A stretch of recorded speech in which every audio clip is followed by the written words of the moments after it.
Welcome to Gung Ho Movie Recap. Today we will go over a 2017 Ukrainian movie called Cyborgs, Heroes Never Die. Relax and enjoy. A Ukrainian military convoy on the way to Donetsk Airport comes under enemy fire. Volunteer Major loses a few of his troops during the shelling. Soldier Saturday leads the survivors to the remaining vehicles and they drive to the airport. Newcomers come to the defense of the airport and get acquainted. A fighter under the pseudonym Guide leads newcomers through the ruins to another group, which says that Russian soldiers have arrived while dressed as Ukrainians. Enemy forces come and the Ukrainians fire at them to hold their ground. They take away supplies, but do not destroy the enemies who are sheltered on the ground floor of the airport. The new soldiers under the command of August are tasked to guard the new airport terminal. At night, soldiers discuss their lives while on guard. Guide, who has been at the airport for a long time, tells Mars how he feels when killing enemies, and bursts into tears. Major explains why he received the call sign. He is a musician and the son of wealthy parents who secretly fled the country during the war. He is trying to understand his role in this war, the war itself, and what will happen after it. During his shift, Major leaves the terminal building and goes to the runway to find a replacement for the previously lost machine gun nest. While going to the ruined battlefield, he finds it filled with the bodies of militants, but he finds a weapon. An SUV with militants approaches the funnel. One of them goes out to inspect the area. Suddenly, he hears a phone go off, revealing Major's location. He kills the militant, seizes his car, in which another militant is sleeping, and goes to the terminal. The Ukrainian forces initially believe them to be the enemy but realize that it is the Major. Mars shoots the separatist that is still in the car. The Ukrainian Supreme Commander orders the Major to leave the airport, because he violated the order to not go on unauthorized raids. He accuses the commander and all those that were born in the USSR that they got a free Ukraine without war, and could not increase its wealth. Mars gets angry after his order and August allows Major to stay.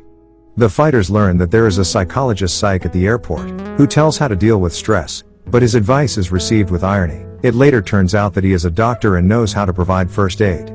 Major, August and Saturday are on duty near the stairs to the basement, where the militants are hiding. Major and August ask why Ukrainians are ashamed to speak their native language and why the elites works for foreign countries. There is a heated debate between them about which choice Ukrainians should make, in which Major stands for universal values and cosmopolitanism, and August for nationalism and traditionalism. The argument almost ends in a fight, but ends after the old man brings food. After dinner, the defenders of the airport sing songs and unite. The separatists attack but are forced to retreat. Major goes on duty, where the psychologist talks about how he played the trumpet during Euromaidan. Major shares its story of how he went to war without telling his parents. Psyche tells how the revolution of dignity affected his worldview. Major sees a suspicious soldier and realizes that he is a disguised separatist. At this time, the enemies begin the offensive with infantry and tanks. A battle begins at the airport. Several attackers are defeated and then captured. During interrogation, the prisoner, a Russian soldier named Peter Ivanovich, claims that he did not know where he was being taken to fight. The second is a local. The authorities come with a reprimand. It was forbidden to open fire in response. Redoubt defiantly responds to this by pointing out the need to defend yourself when attacked. The Ukrainian soldiers later exchange prisoners with separatists. Upon their return, the disguised enemies are then discovered when they try to steal supplies. An injured separatist says he wants the revival of the USSR as it will protect the people of Donbass and not rob them. August responds to the fact that Russia has waged wars in Chechnya, Abkhazia, Georgia, not for protection, but for looting. After he is released, the separatist goes back his unit but he is shot on the way. According to intelligence, an enemy offensive is being prepared at night, where the Russian weapon codenamed Pinocchio will be used. August announces that no one may come out of this fight alive, but his soldiers decide to stay. As Russian tanks are approaching the airport, Ukrainian ones suddenly arrive as well. Major and the others rush to save the crew of the battered armored vehicles and a violent fight ensues.